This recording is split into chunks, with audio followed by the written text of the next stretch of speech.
Hi, Mat Marquis. Some of you may know me, for which I apologize. It should be said that I don't know how to do a reading of anything. I can read as of last year, but I don't know how to actually do like a reading apart from telling people all goddamn day I have a reading tonight, so I'll be very busy. So I wanted to just as like if we could do a show of hands. Who wants me to read the Image Performance book? Great, perfect. Who wants me to read my food blog out loud to everyone instead? Now, those hands went up really quickly, so let's get after it. Spoilers. The French meringue method is way easier. Let's make some delicate-ass sandwich cookies. Italian macaron shells. Active time 30 minutes. I'm not going to actually do this. I'm not going to make you do this. I am going to read from the book, and I'm going to start with the intro because that seems like as good a place to start a book as any. I don't know if you could tell. I'm not super polished about it. It's deeply distracting. My food writing just so good. I'm not super polished about this. If anyone has any questions, like throw a hand up or shout if you feel so inclined. Either way is cool. So yeah, I'm going to do the intro. I am probably, given the context for this, going to skip over what a JPEG is for everybody and move right along. But like, read it. It's still pretty good, I promise. Move right to like responsive image markup and stuff. And I have a talk I gave 100,000 years ago now that I have since updated, so we can walk through some of the markup patterns in a little more detail than I can just say out loud easily. So yeah, let's do this. Let's read books. The fact that you're reading this tells me something about you. It tells, oh man, I start with this. It tells me that you're different from the way I once was. I've been doing this, making websites, for a little more than a decade now. I like to think I've grown up some during that time, not physically, clearly. I'm still waiting on the growth spurt. I don't mind saying that I took some things for granted early on. I've been incredibly fortunate. That much I've always known, and I would appreciate it if everybody here would knock on wood for me. I have received way more than my fair share of help from friends, families, total strangers.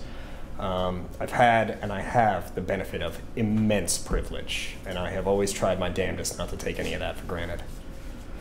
What I did take for granted were the mechanics of the work, at least at the start. If I made an element show up in the right place, on the right page, in the right browsers, which in and of itself we all know is no small feat, my work was done. I'd never early on dig any deeper than that surface level. I didn't know what I didn't know, that making a div show up in vaguely the same place as a square in a PSD was just the tip of the web development iceberg. Below the surface is where the meaning is. To build a page that can be easily parsed by assistive technologies is to contribute to a more inclusive web. To render a page more performantly is to broaden the web's reach. To think too shallowly about a project means nudging the larger web in the same direction, toward something meant only, not for all, but for some, towards something meant only for those who experience the web the way that we do. But I don't think that's who you are. Not now, not today as you read this. You're ready to dive headfirst into a book about a subject that's very easy to take for granted, putting images on the web. At the risk of spoilers, any old image format in an IMG tag styled with max width 100% will get the job done. If all you were after was a passing grade, you wouldn't need to read any further. It might not be fast, it might not be accessible, it might not even work in some browsing contexts, depending on a set of factors we'd never come to know. But the job would technically be done. D is for diploma, as was my constant refrain in high school. That's not a fun joke for the book. I could tell, though, scraping by isn't enough for you. Maybe you've been at this for long enough that you've gained a healthy respect for your element, long enough that you don't take a single CSS property or markup pattern as a given anywhere.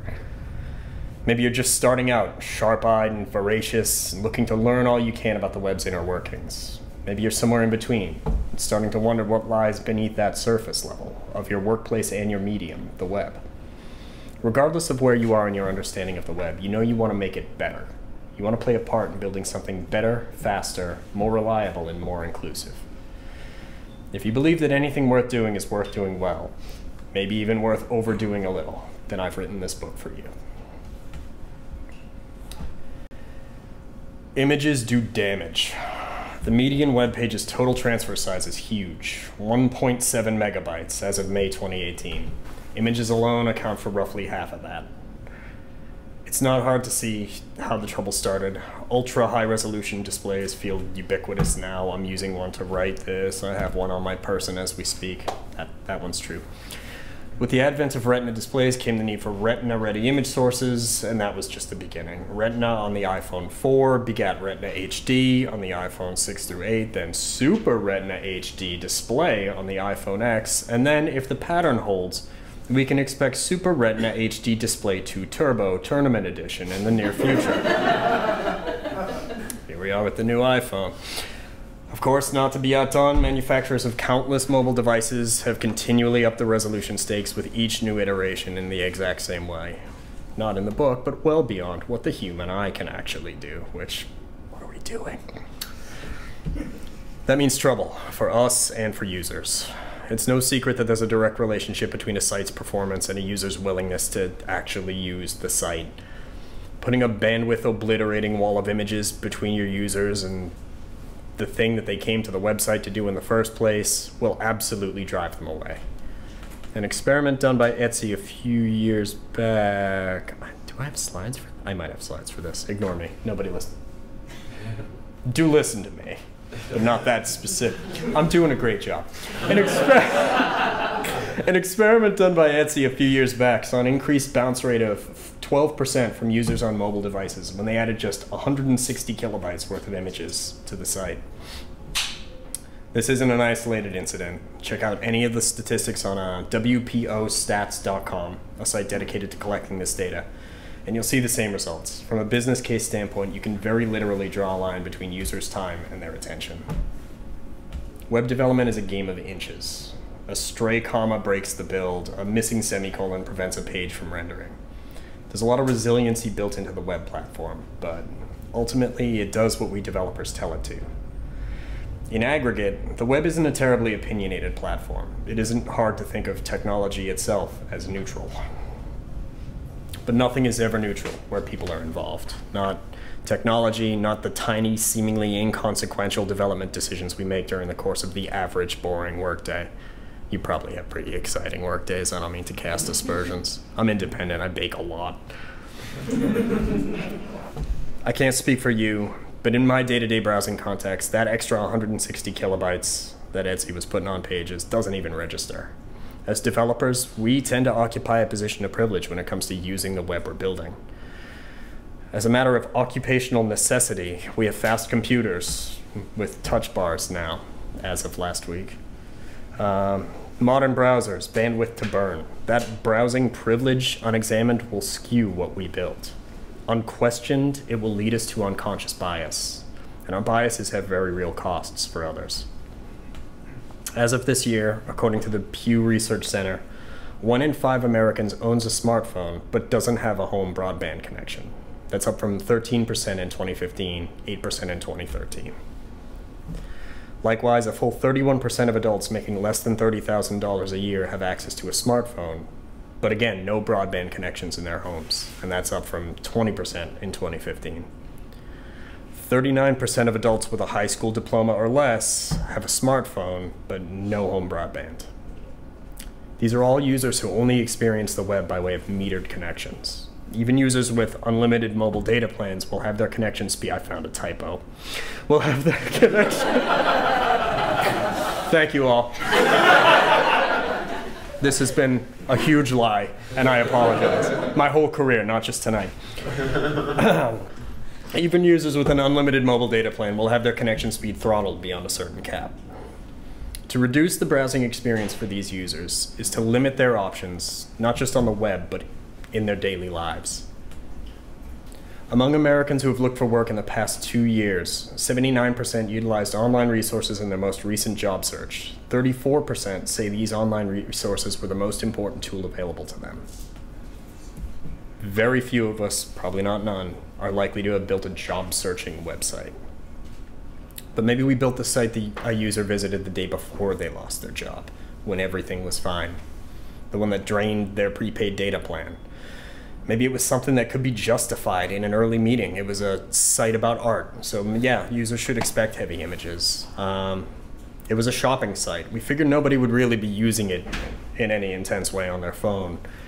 It was a site for games, a luxury by any measure, but maybe that user gave their phone to their kid because they needed a little peace and quiet on the day they lost their job, a little time to think about what they needed to do next.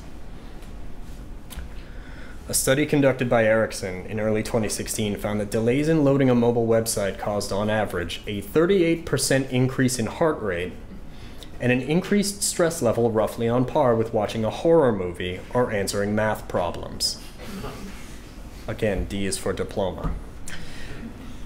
That sounds right to me. I mean, you'd be hard-pressed to find anyone in any browsing context, all of us, as privileged as our browsing contexts are, who isn't frustrated by a seemingly never-ending loading spinner. But I don't mind admitting here to having recently experienced a uniquely exasperating loading animation during the process of checking my bank account balance while standing in a supermarket checkout line in the Star Market in Brighton. I ended up losing my race against the cashier, or at least my phone did. I was fortunate enough to have a declined card not cost me much more than my pride, which is itself a cost I'm not willing to foist on anyone in a vulnerable position. But for a family that has to make every last dollar count, an unexpected overdraft fee could cost them a meal as well. Building performant websites is a vast and ever-evolving discipline, ranging from tasks as large as compiling a web server from scratch to as small as optimizing the contents of a style sheet. But it isn't a stretch to say that on any given project, optimizing image assets and their delivery may be the single largest performance optimization we can make. If you care about building a more performant web, images are the place to start. This has been my intro. JPEGs. The whole second chapter, just use JPEGs. Just use JPEGs, please. Or like WebP, get fancy with it if you want, but at least just JPEGs, please. Don't do a ping. Show of hands, who uses ping 24s for literally anything on the web? I swear to. All right. Aside from icons, who uses ping 24s? Do you? What do you got? What do you do? Well, ping 24s have much better quality than JPEGs. Ah. Especially for areas with large solid colors. That's true. And also if you need proper alpha, which JPEG. That is true. That's in here. I also have. Also unbiased. That's fair. He was one of the authors of PNG, so he's biased. All right, let's do this. There was a call, for sure. There was even a paragraph that pained me to write imploring people to use animated GIFs and not videos, which, yikes. You know, there's something warmer about analog is the thing. For the most part, use JPEGs for photos. Yeah, because we are bad at processing images. And this is a brief thing I'll do. It's not super in the book, but JPEG I like a lot because I'm very cool. I played a lot of D&D, and I was a rogue. Arcane Trickster rogue spec, clearly. Very flashy, very cool. I like trickery. I like sleight of hand stuff. I like smoke and mirrors. A ton of web perf is about hiding what you're actually doing behind the scenes. Like the whole critical CSS approach is like super weird that you're just rendering the top of the page and then delivering everything after the fact. JPEG compression is loosely based on the problems with our own psychovisual systems. We're pretty bad at like If we're driving in a car and we look out the window and we see a tree, we don't process a whole lot of tree specifics. We see tree, we kind of mentally round down everything that's going on with that. We don't see the precise detail of every leaf and the differences in hue and saturation and where they're located. We kind of just blur it all together as tree. JPEG compression works the same way. It sort of just rounds down a lot of weird little details in vaguely the same way our brains do it.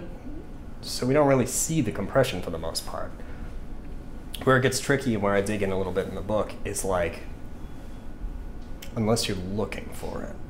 Like if you look at a tree and say, I want to really get a sense of where every leaf is, you can do that.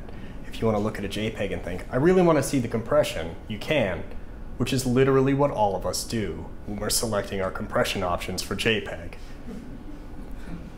So the exercise I've told people to do in talks before is take out a sheet of paper and a pen on your desk the next time you're just kind of kicking around the web, definitely working, not just kicking around the web.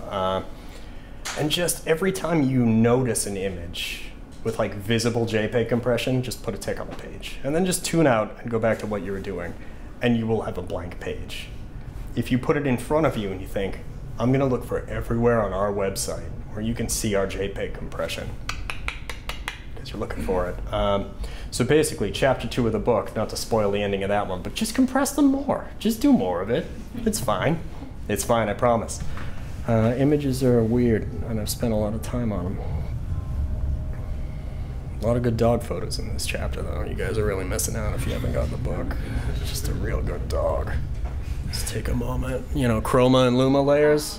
You don't care about chroma and luma. Look at this handsome boy. That's a good boy. Well, it's not actually encoded in the image. It can be assumed that the subject of this photograph is a very good boy. I've lost that window now. Someone help me. Okay, so we're gonna do responsive images markup, the exciting stuff. It's the last one, I promise. It's very good. Again, I'm independent now. I don't go outside. I just talk to the dog. So this is very exciting for me.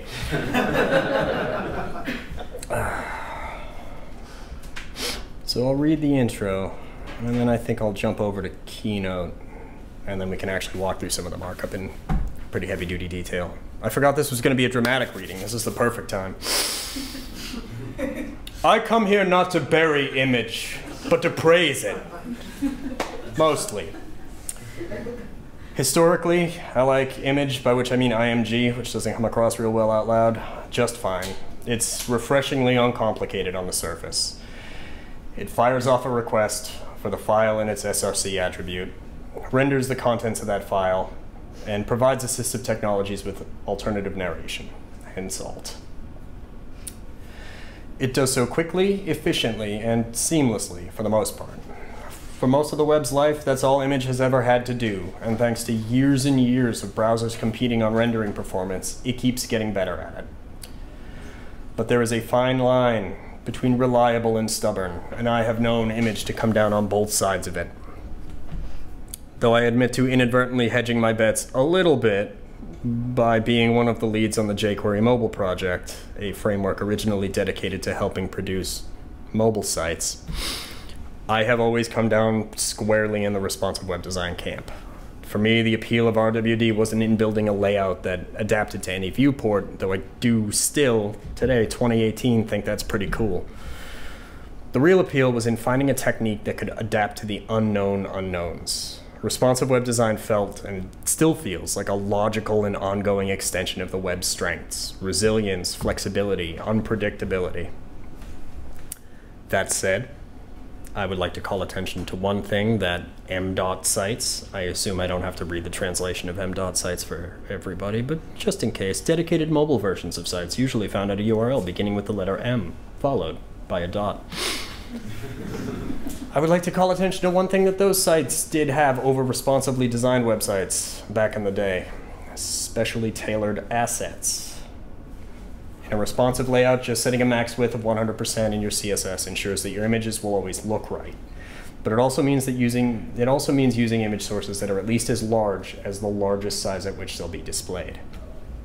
If an image is meant to be displayed anywhere from 300 pixels wide to this is exactly 2,000 pixels, no need to measure, to 2,000 pixels wide, that same 2,000 pixel wide image source is getting served up to users in all contexts. A user on a small, low resolution display gets saddled with all of the bandwidth costs of massive, high resolution images, but ends up with none of the benefits. A high resolution image on a low resolution display looks like any other low resolution image. It just costs more to transfer and takes longer to appear.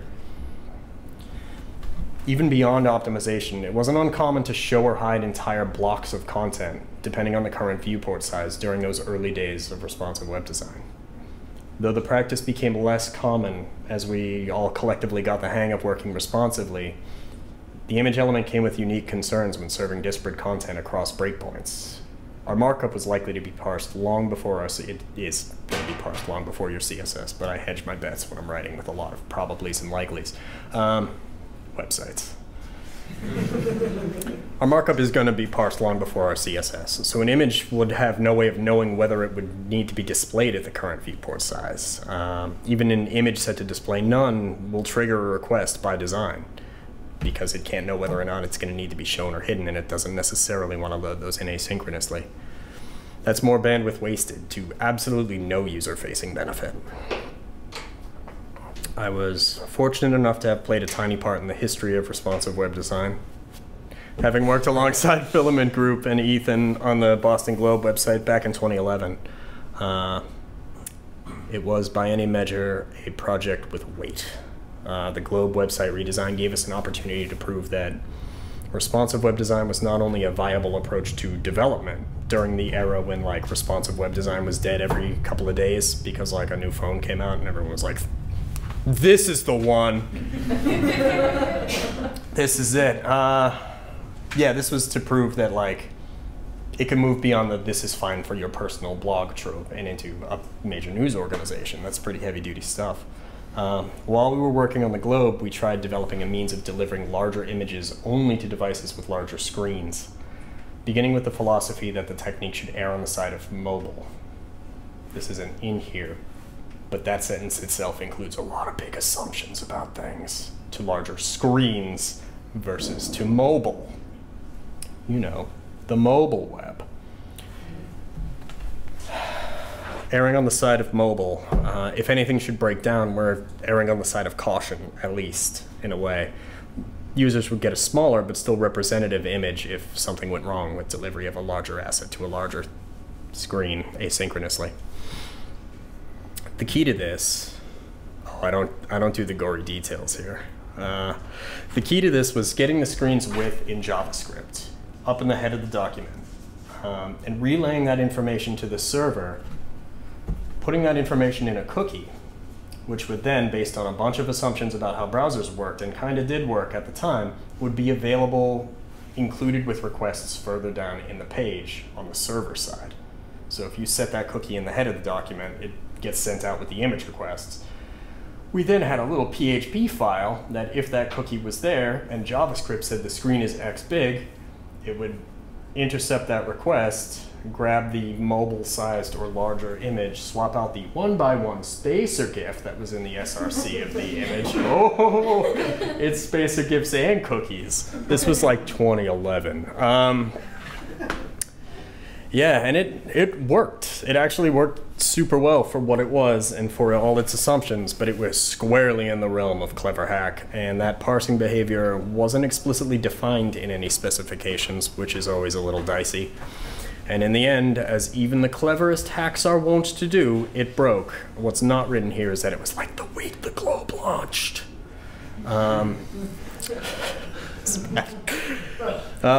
Prefetching, or speculative pre-parsing, is a huge part of what makes browsers feel fast. Before we can even see the page, the browser starts requesting assets, so they're closer to ready by the time the page is actually rendered. Around the time the Globe site launched, several major browsers made changes to the way they handled prefetching.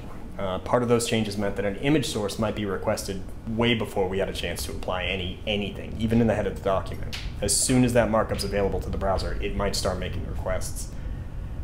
I have heard, but have not seen, that browsers, at least at one point, took intent to navigate as a kickoff for speculative pre-parsing. Like if you hang out over a link for a little bit, it might just start getting images. Is this confirmed? Do you know where that was? I don't know what it was, but I have heard. Yeah, it was like scary campfire story stuff somebody was telling me, like with the flashlight, like, I heard. I bought it though. Now, when browsers compete on performance, users win. The improvements to speculative pre-parsing, I cursed up and down for a little while because, like, I'm the developer. It's great what you've done with your browser, but I know best here. Please, just let me handle everything about how the browser requests assets. I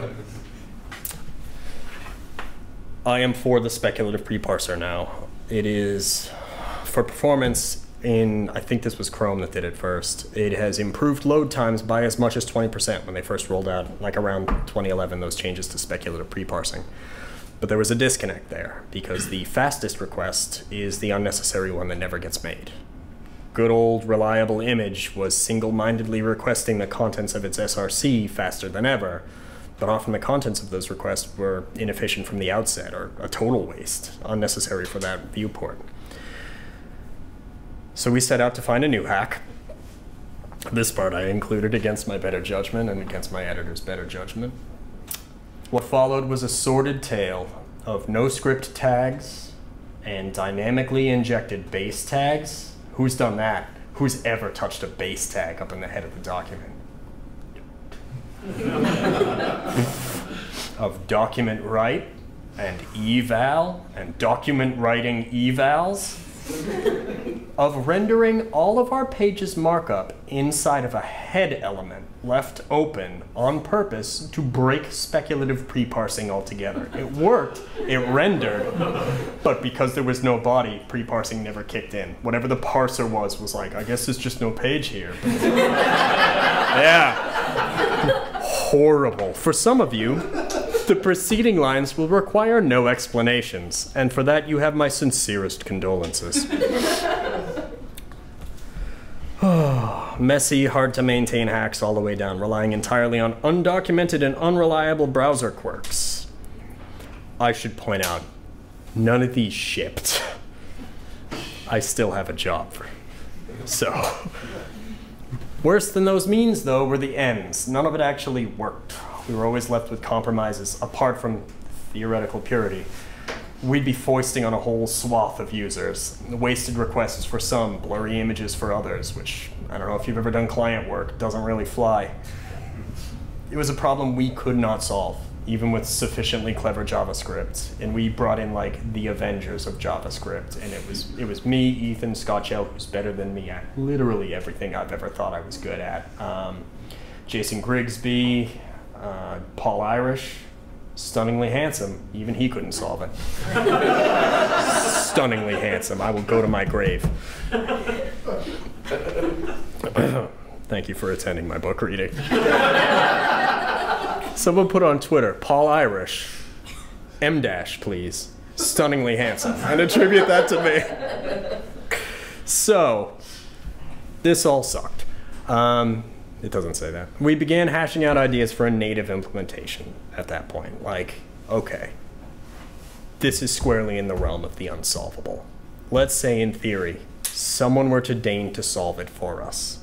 How would they go about it? And originally this, like, let's think about how a standard would work, was meant to inform some of this nonsense we were doing in a bunch of gists that we were just, like, emailing to each other. Like, okay, if there were a standard for it, how would that work, and how can we kind of fake that? Well, it began in a shared text file, eventually evolved into one of the first and largest of the W3C's community groups, which, show of hands, anybody familiar with the W3C community group thing?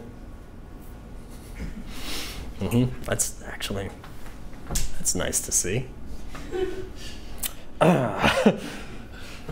These are places where web developers could build consensus and offer feedback on evolving specifications. So under the banner of the Responsive Images community group at the time, we, at the risk of ruining the dramatic narrative, argued with each other on mailing lists for a really long time. One such email from Bruce Lawson, also very handsome if anyone's taking notes, proposed a markup proposed a markup pattern for delivering context-appropriate images that fell in line with the existing rich media elements in HTML5, like the video tag, even borrowing that media attribute. Does everybody, show of hands, knows about the media attribute on video in theory now? Yeah, it's like, yeah.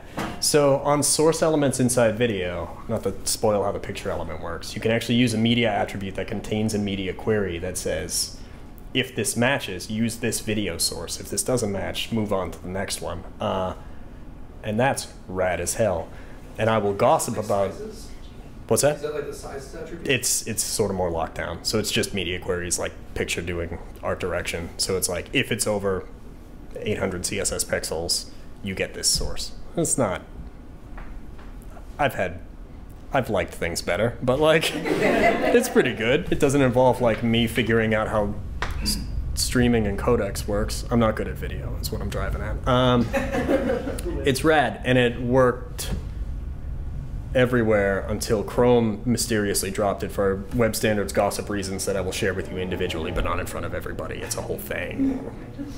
Shout to Ian Hickson. I didn't invent this. Didn't you? No, that was a quote. Didn't you? That was a quote from Ian. Is that true? I didn't invent Oh, is that on the... Yeah. I have saved emails where whole paragraph... Welcome aboard to this. Where whole paragraphs, he would just say, no. No.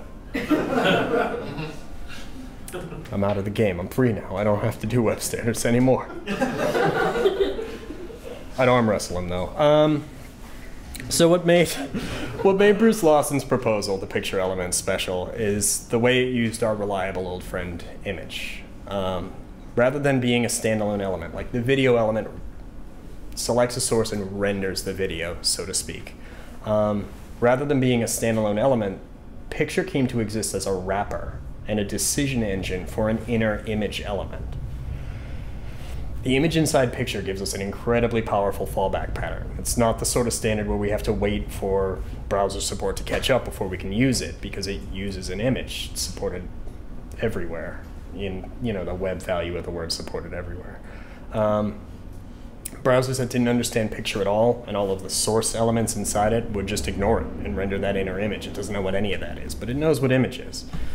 Browsers that did understand picture could use criteria attached to those source elements and the picture element itself at one point in the proposal to just pass information along to image, to say, hey, this is the source. You do that thing you're really, really good at doing, rendering just one source.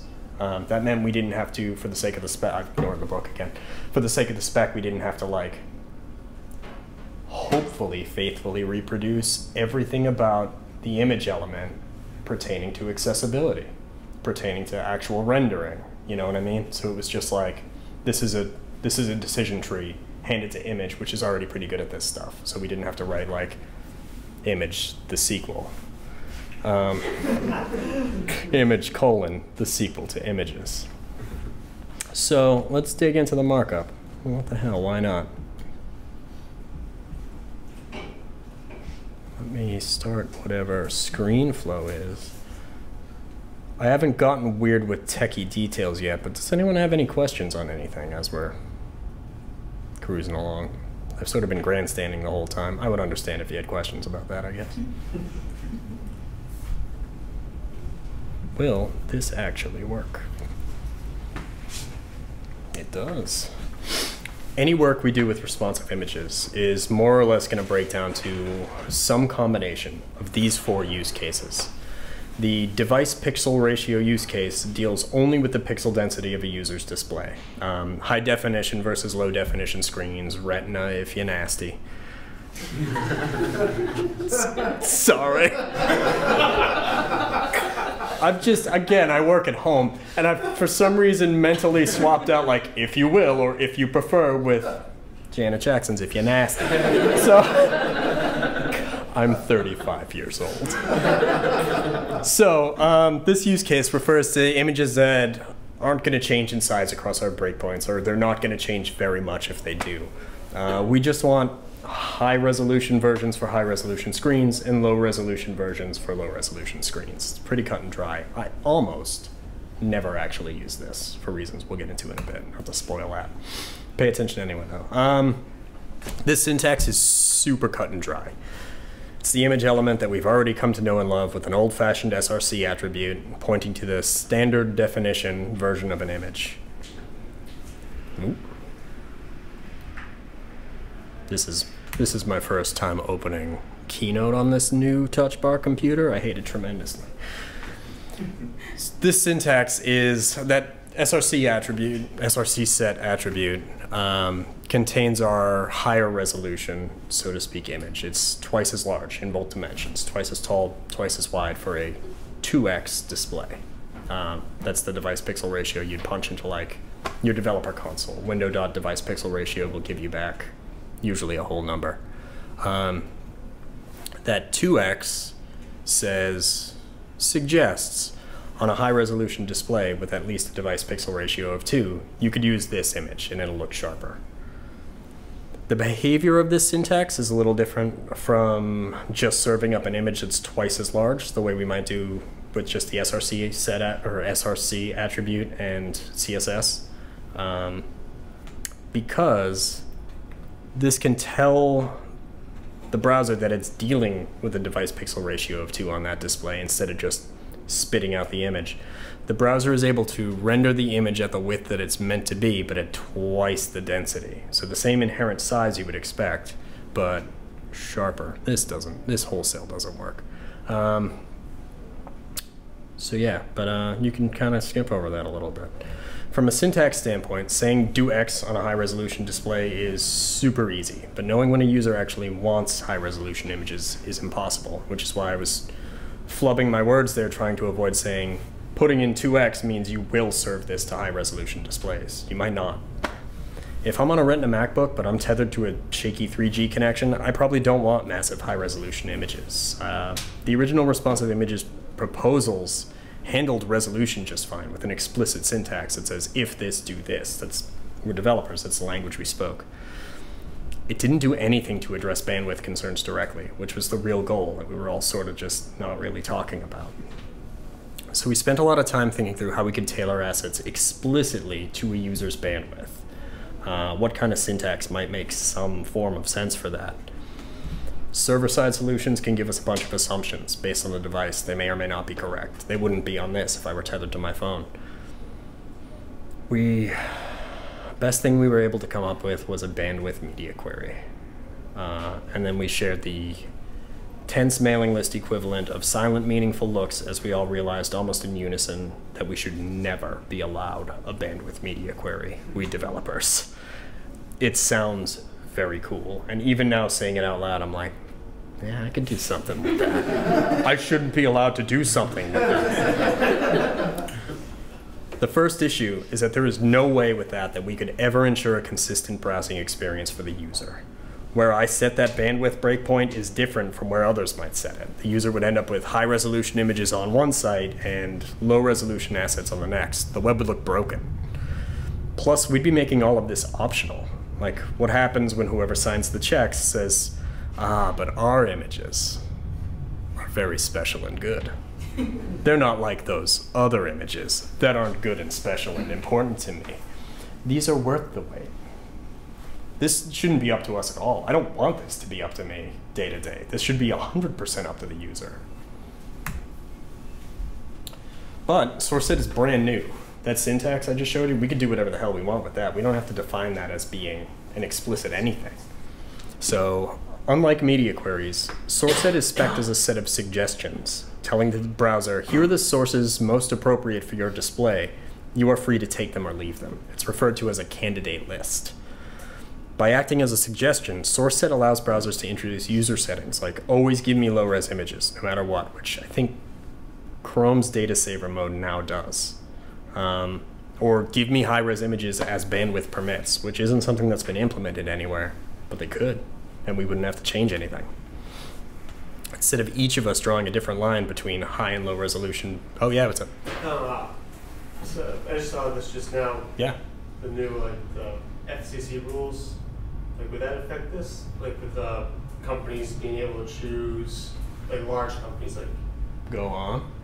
Like Net neutrality. yeah, net neutrality, exactly.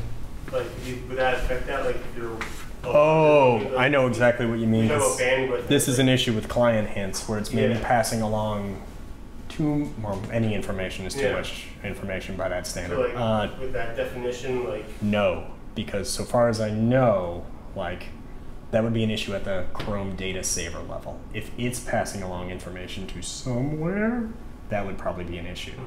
This is just like, all this negotiation is handled in the browser. okay. So it would be like, is low bandwidth turned on? Yes, then I just want this other candidate. Because it has all the candidates in front of it. It doesn't have to like go out and fetch a new one. Our original Boston Globe nightmare, that would have been a problem. Because that was saying, hey server, here's what I have. Okay. Yeah. He scared me for a second. I was like, is this bad? Did I break it? I probably broke it. So that is the device pixel ratio use case. It is explicitly for like, I have an icon, yay big, every single browsing context. Sometimes I want it to be a very sharp icon. That's basically it. I almost never use that. This is included in the spec because we needed it to build some other things. You can use it if you have a use case for it, but there are much better ones. And we'll get to those, I promise. The types use case, I do use all the time. And this is another one that we just kind of snuck into the spec because there was room for it. This syntax is concerned not with viewport size or resolution or like any of the things we've discussed so far. Surprise! It is concerned strictly with the image formats that are supported by the user's browser. So it uses a single request fallback pattern that's already kind of baked into the picture element, where it says, here's a bunch of information about sources. I don't know, this one image, load this one. Because it's already got that like decision engine built around the image element, we decided we could use that for smarter decisions about image format as well. Oh, I love that the transitions just wholesale don't work on this. I was like a Keynote 09 person up until very recently. It's a whole new world. I won't sing it, but I might. This is fairly self-explanatory, the use case for this. Like, there was really no great solution to like the new and exciting WebP or whatever that thing is that Cloudinary like came out with today that is sort of like a new spin on JPEG, but is going to come with support issues. You can't build a fallback pattern into an image format because it either gets fully requested, unrecognized, thrown away, and a fallback is requested using a pattern something like this, which we did, God bless us, for a while. But this is tremendously wasteful. It's like we have this cool new image format that's only 10 kilobytes and then a JPEG version that's 50. But if you don't support WebP, you're burning 60 kilobytes on the exciting new WebP just to throw it away. No benefit whatsoever. So, because we'd already kind of built this decision engine around the picture element, we worked up this type attribute so that we could say, here's the MIME type, or they've changed MIME type. It's not called MIME type anymore, but I can't. Internet medias. Thank you. I was hoping. Yeah. I don't know why or when. Because MIME stands for Internet Mail Extensions, and we're actually using things other than mail. Not me. Web pages. Not when I can avoid it. I don't even use mail when I can avoid it. That makes a lot of sense. So yeah, the artist previously known as MIME types. Everyone still calls them MIME. Yeah, oh yeah. I still say alt tag. That's not right. That's not right at all. You would put the MIME type in the type attribute to explicitly say to the browser, like, here's the source if you recognize this MIME type. Just use this. This is a little more manual than I think anybody would probably have liked, but like there is no way to say to a browser, here's thing you may or may not understand. Here's some logic built into thing you may or may not understand. So we have to be explicit here. We have to say this is a WebP, use a WebP, or an SVG, or FLIF, or whatever the kids are into for image formats these days. You know, I can't keep up with the fidget spinners and Fortnite.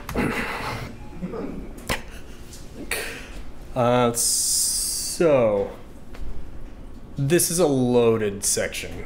This is 99% of what I do with responsive images on the web is using this use case for everything. We have a couple of options now for explicit control over sources, like the type attribute, and we need that sometimes. But a lot of times we, and I love this concept, don't want to think about responsive images like even a little bit ever for the rest of our lives. So this attribute, the sizes attribute, you would use basically anytime you have pretty big image that is going to change sizes across breakpoints, which I'm guessing probably you'll find some use for. Why is it even showing me this? Go away.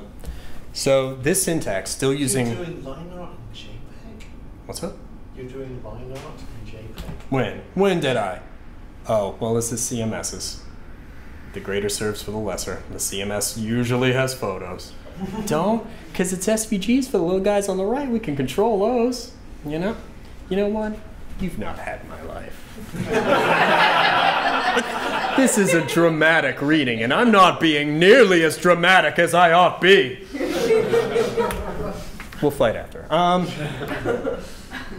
But yeah, it's for a big stretchy image, is the long and short of it, because I'm probably running low on time. It is gonna scale in a bunch of weird ways across breakpoints. We have done 1,000 of these. I have done 1,000 of these.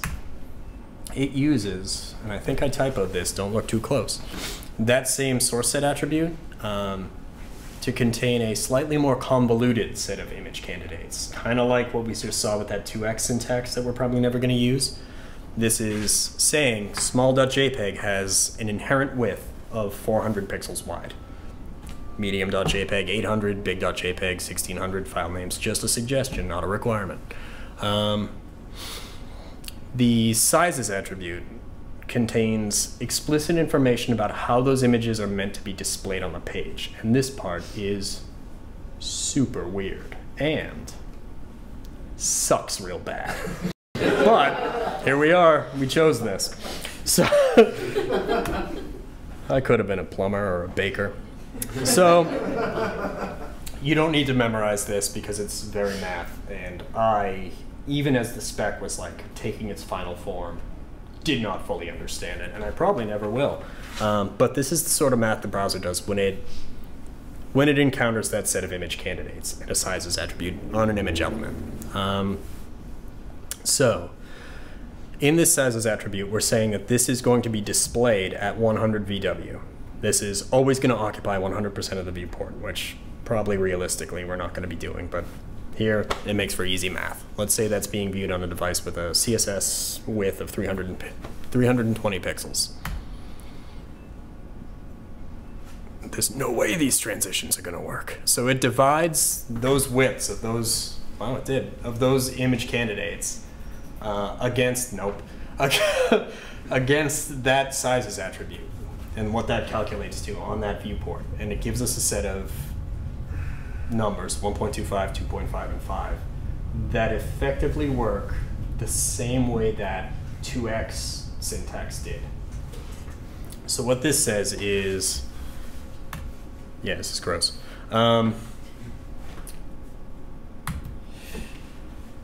It generates a list of resolution options that are specific to the user's viewport size and density.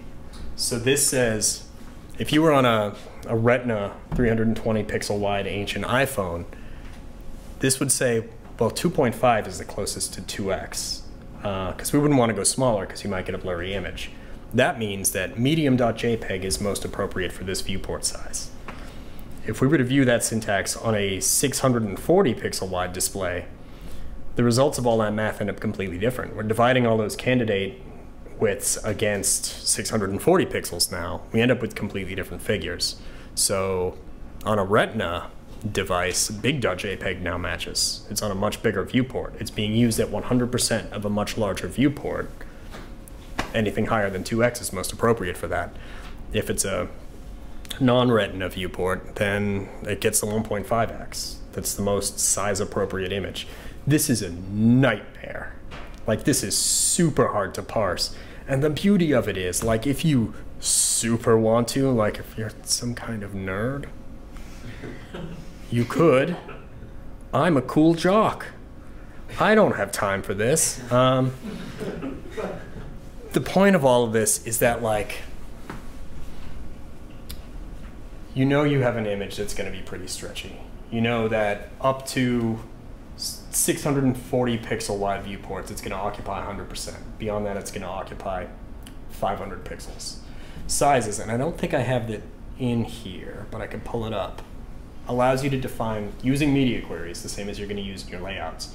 Here are all of the sizes across viewports that this image itself is going to occupy. Not just like based on viewport size, which could be super inefficient if it's only going to occupy 10%. Here's exactly what part of that page it's going to occupy. The CMS churned out 10 image candidates. You don't have to care. You don't have to know what size they are. You just have to have it spit out the width of each of those candidates into that source set attribute, and then you're done.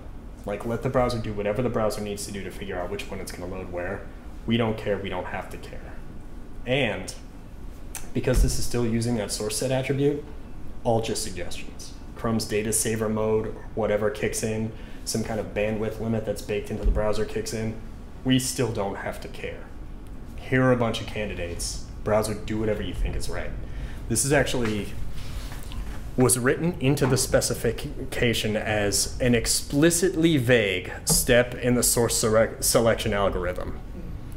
Do all these very convoluted, complex computer sciencey things, plus then just do whatever, then render the image.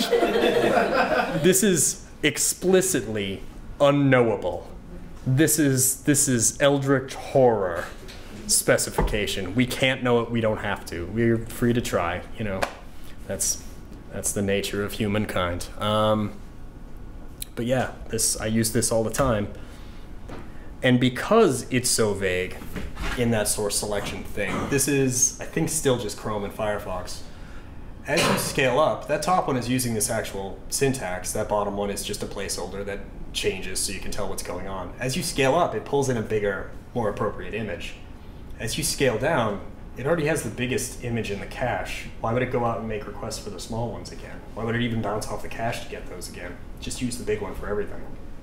It's very weird and very hard to test when implementations are first shipping in Chrome and Firefox and your job is to test them. But this is rad. Like, if they come into the page with their viewport huge and they shrink it down, don't request anything. Who cares? You have an image that works fine. That's great. And like, we don't know when they'll be shown, and we never have to. Unless we do know when they need to be shown, and we definitely have to, at which point we hit the art direction use case, which Jason Grigsby named. You can blame him explicitly on Twitter for this. He is still very handsome, but I hate it. I hate that it's called art direction, because that implies a lot of things that this does not do. This is more because we said so use case. It refers to any use case. It refers to any situation where you need 100% explicit control over exactly which source is shown when. That's where we use the picture element, the way we originally spec'd it back when we thought media queries were the end-all, be-all way in truth for all of this. It is multiple source elements with media attributes. It comes into play whenever you want to specify a slightly different version of the same image subject. Different cropping and zooming to better represent the subject of an image. This is something we worked out on the Globe, because a lot of their art for a story on a big viewport would have like a little person in the middle and a huge cool background. But they said explicitly on phones, it was 2011, we need to be able to zoom way in and like show the subject of this photo, because this is all great, but not necessary. This is necessary. And if you just scale down a giant image, that detail's completely lost. So, I am legally obligated. Art direction does not apply to radically different image sources. It is not for welcome to my iPhone website images. I blink at you.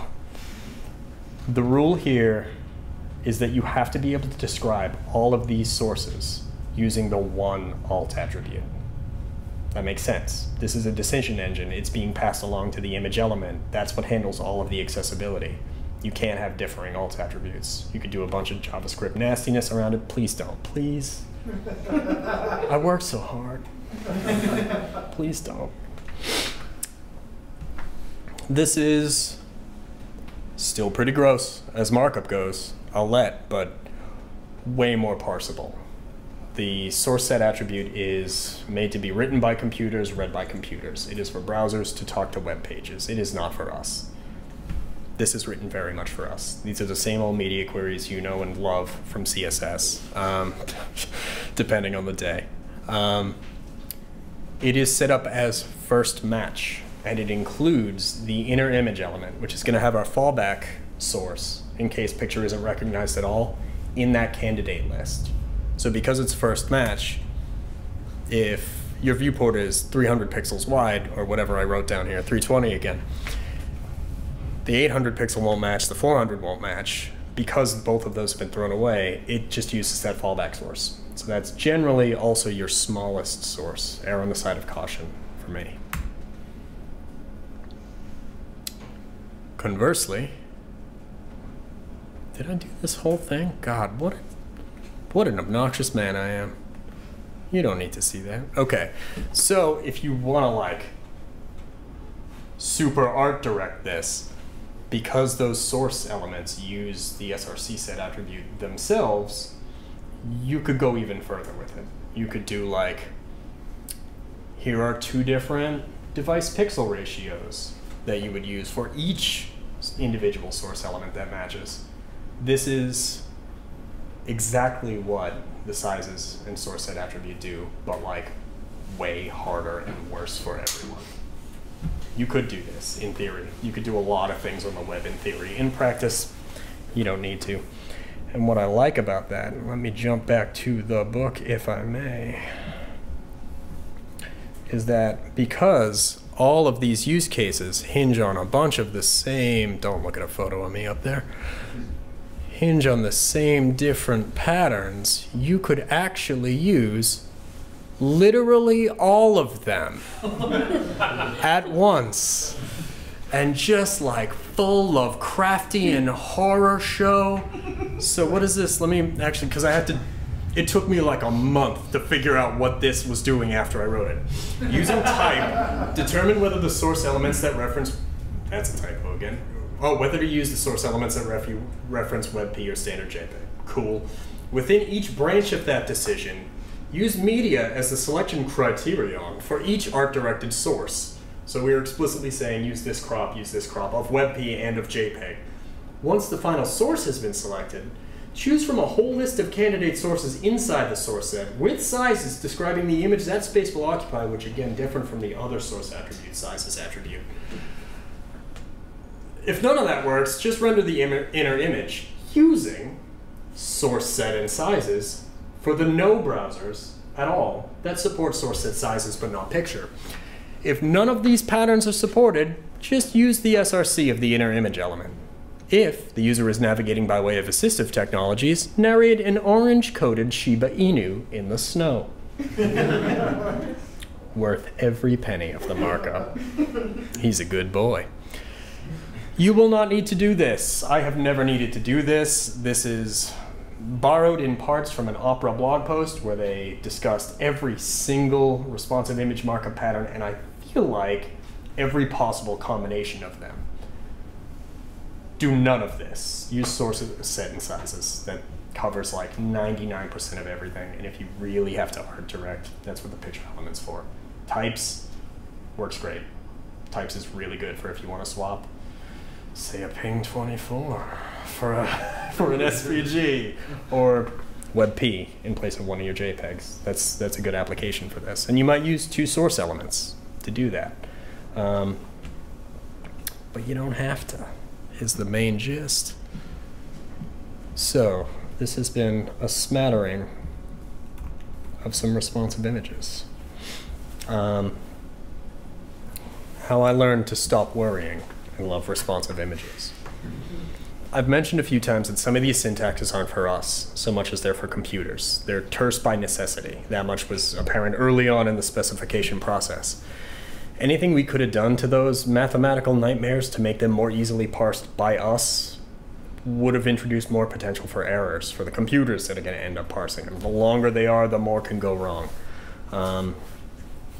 Adding complexity to a parser translates to more potential for bugs, for differences in behavior from one browser to the next.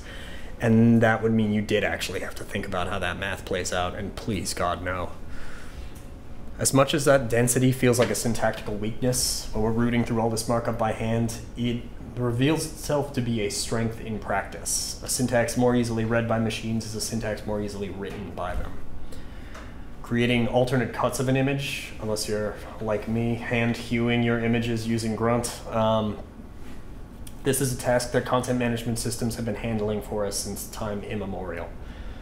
This markup is everywhere now. Drupal, WordPress has been doing it since like 4.4 for ages. It is all very modifiable. It is all API'd in there. But for the most part, you upload an image and it just does whatever that nonsense was, spits out an image with sizes and source set attached to it. It's pretty good. Task runners, like I said, I am still using Grunt because I'm a dinosaur. It works fine. You can set up a task where it'll spit out all your alternate image cuts from a bunch of images in a directory and all the markup, so you can just copy and paste it over. Sizes, I didn't really get into this in a super big way, and this is sort of important. In the WordPress implementation, and I feel like this is caught on in a couple of places, there is a default sizes attribute that by definition can never be right, because this is based on how you plan on using that image in your layout. So it can be tuned to a couple of the themes that ship with WordPress to an extent, but it can't be right for everybody. This says, use 100% of the available viewport up to a viewport width equal to the width of the uploaded image. Beyond that, use a fixed size of this image set to be identical to the image's natural width. This kind of fakes how images work in the browser anyway. So this means it'll scale up as far as it needs to, using just the viewport as a limiting factor, until it hits its inherent size. Don't scale up beyond that, because you'd get distortion. This sucks. The spec doesn't allow for a default. If this image is meant to occupy 50% of the available viewport, you're still burning 100% of the viewport for the image. This should be changed. So, the good news there, I use this little browser plugin, Resp Image Lint. I just write 100 VW for all of my sizes attributes, which is wrong. Do not ship it. I then run that browser plugin, or that bookmarklet, and it takes whatever I put in, even if I try super hard with my garbage human brain. The computer says, what if you used a bunch of calcs and negative viewport width values? And it went on for like a paragraph and a half. This is hyper efficient. This is great. I didn't have to think about it even a little. I pressed one button and it was like, did you want to copy those to your clipboard? And I'm like, yeah, whatever. I just, I wasn't going to use it. I just wanted to learn more about it. But yeah, this is all meant for computers. So you finish your layouts, you say, here's my image, it's right here. I'm using 100% of the available viewport. That browser plugin actually like resizes the viewport down, checks the image's size at all of those sizes, says here's the perfect sizes attribute, just drop it in there. And this is great. This is computers talking to computers. I never have to do anything. So I love not doing anything. So what I am going to do now is, as any professional author would do, spoil the ending of my book for you. Definitely still buy it anyway. In a way, and this is true, this is sort of a weird thing to cop to in the end of the book. This book was to be my images on the web swan song. The RICG's work on images has long since concluded. Its members have scattered to work on browsers and CDNs and CMSs where the work is now. Like, how do we make this easier to use? How do we teach people how to use it? They're writing guides and tutorials, they're giving talks, and they're leading workshops. This super doesn't count. Together, they're pushing the web towards something better, faster, and more inclusive, whether they're building the tools or teaching others how to use them. I had this conclusion all mapped out of my head. It's like the first thing I wrote for the book. Because the contents of it were, sadly, already second nature. I was going to wrap things up the way I've concluded so many talks and blog posts about how images work on the web, with a plea: try harder, do better. Websites keep getting larger, month after month, and image transfers are still responsible for most of the damage, more than half. The web is becoming more exclusive, something for the few, for those with the same browsing privilege as we have. We developers are severing people's connection to the web rather than helping to build them. I sound the call to arms. We have to try harder. We have the tools. We need to use them. We can do better. We have to do better. Can't you see that we're losing? In reviewing statistics from HTTP archive, for this, like, stream of consciousness, as I was like, time to write the conclusion where I'm sad, I saw something I have never seen before, and I have spent a load of time doing images on the web. The median image transfer size over the course of 2018 has been declining month to month for, I think, at least as far back as HTTP archive goes, maybe the first time, period. We are doing better. The momentum, finally, might just be on our side, thanks to countless hours of work by countless developers, designers, educators, writers. Again, I don't count. And thanks to you. You're someone who believes that anything worth doing is worth doing well. You're someone who doesn't take anything for granted, not even a topic as simple as putting images on the web. I wrote this book for you, but you're writing this ending for me. That's it.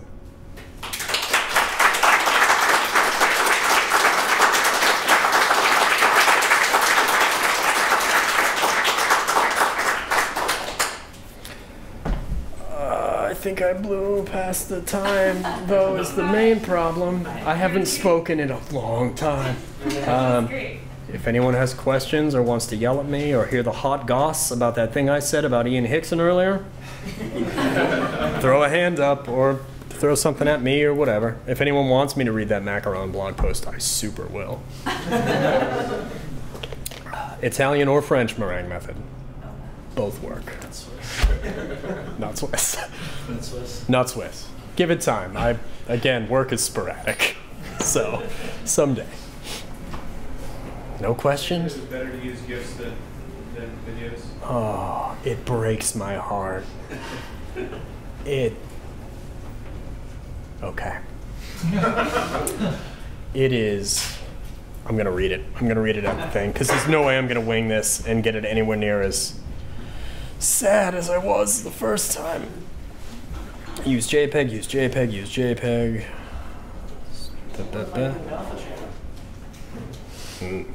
Well, his pangs are bad. SVGs are probably. Start-stop accessibility. You use a video. You almost always use a video for everything is the problem.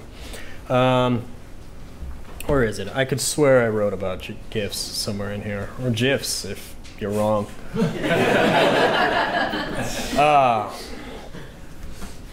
For all intents and purposes, animated GIFs behave like self-contained flipbooks of individual GIF stills. They are refreshingly simple in both composition and use. You see an animated GIF you like. You grab it and you throw it in a bucket. Link to Ethan Marcotte's BUKKIT, which I hope everyone has bookmarked, but please don't hotlink. If you see a GIF you like, you just throw it in a bucket. Now you have that GIF, that's your GIF now. You can open it up in an image editor. Thousands of terrifying pairs. Open it up in it, yeah, sure, whatever, man. Open it up in an image editor, edit it, remix it, resave it as a new GIF. Photoshop opens each GIF as like a set of individual layers, which each contains one frame of the animation. It's rad, and you can upload it to an incredible number of venues. Click or a drag, chat clients, social media networks, text messages, and then somebody else. Cool, I like that horrifying bear thing. I'm gonna grab that and send it to my friends when I want them to be scared of bears, which is all the time. Animated GIF feels almost analog. like harkening back to the early days of the web itself, like donking around with a MySpace page or a live journal. You don't have to put the hands up. I know it's all of you. It was a little clunky, but like it's made to be pulled apart and understood by us, regular people with our regular people brains, in every user-facing way. Animated GIFs are practically indefensible. They are slow to render. They are excruciating in terms of file size. From an accessibility standpoint, it is difficult, at times impossible. It's impossible. It's always impossible to sum up the contents of a complex animation in a single terse alt attribute. Could you sum up that bear nightmare in like under 100 characters? Bear nightmare might do it, actually. The role of animated GIF is almost invariably served by short video clips, and video formats have the potential for richer accessibility features like captioning and audio description tracks, more than an alt could ever hope to provide.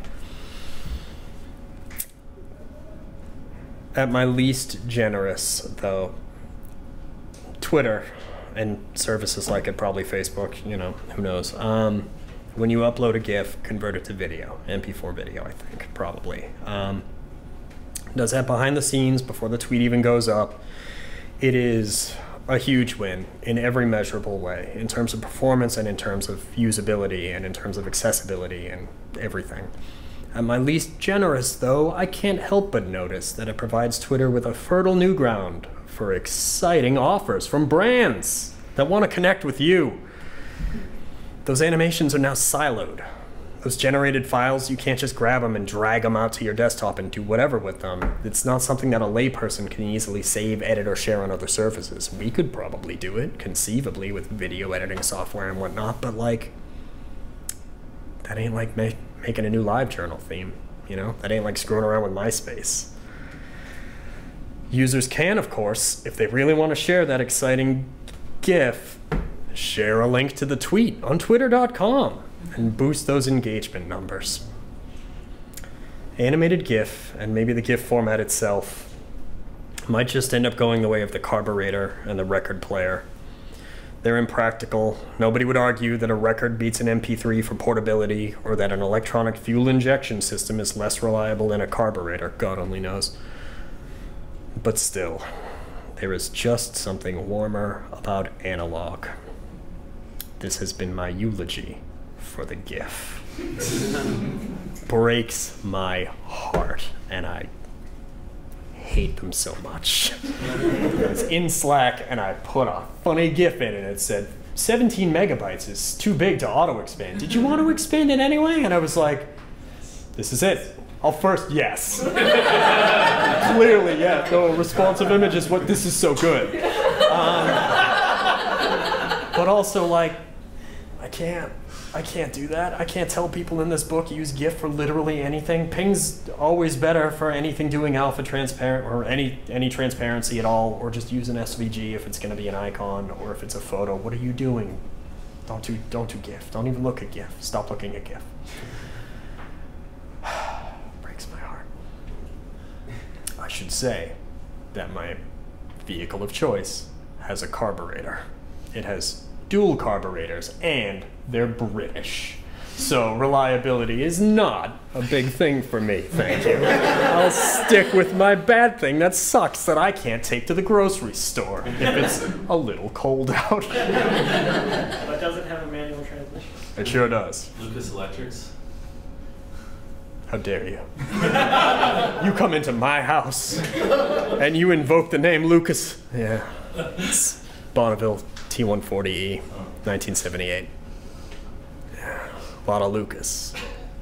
A lot of...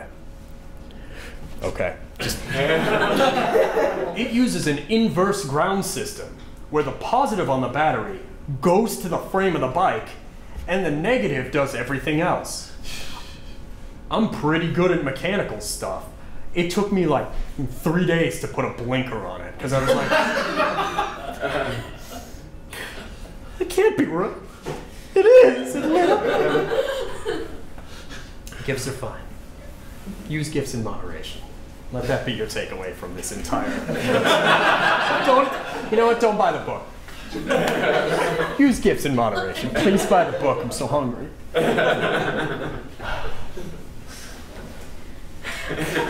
So that's that. If anyone has questions individually, or yeah, what's up? On my landing page, my index page, I got like a user agent. If it's a smartphone coming in, it'll go to my MDOT. Is there any such thing as using the viewport, determining the viewport? Oh, like to relay. I mean, you could JavaScript redirect. JavaScript knows the viewport size, but you're running afoul of some performance stuff big time. Like, presumably, device hints will do some stuff for this, but I generally stick very front of house with what I do, like the rendering side of things. There's a bunch of client hints stuff coming that sort of spawned out of the responsive images stuff for server client hints, where it's like, and this does get dicey, like with privacy things, where the browser can report, hey, my viewport is this big and my resolution or my display density is this, do whatever, and then it can send back assets. But because that means you're passing along identifiable information about that person's browser, yikes. And that's not implemented anywhere yet, but it's in theory. But that kind of puts you back into what we were trying to solve on the globe, where it's like, how do I do this fast enough that I can intercept these requests? And you can. Yeah. Anybody else? The etymology of the word macaron. Do tell. You can say macaroons. Don't let anyone tell you otherwise. They're the same cookie, one's got a French accent. This has been Responsive Images, a reading.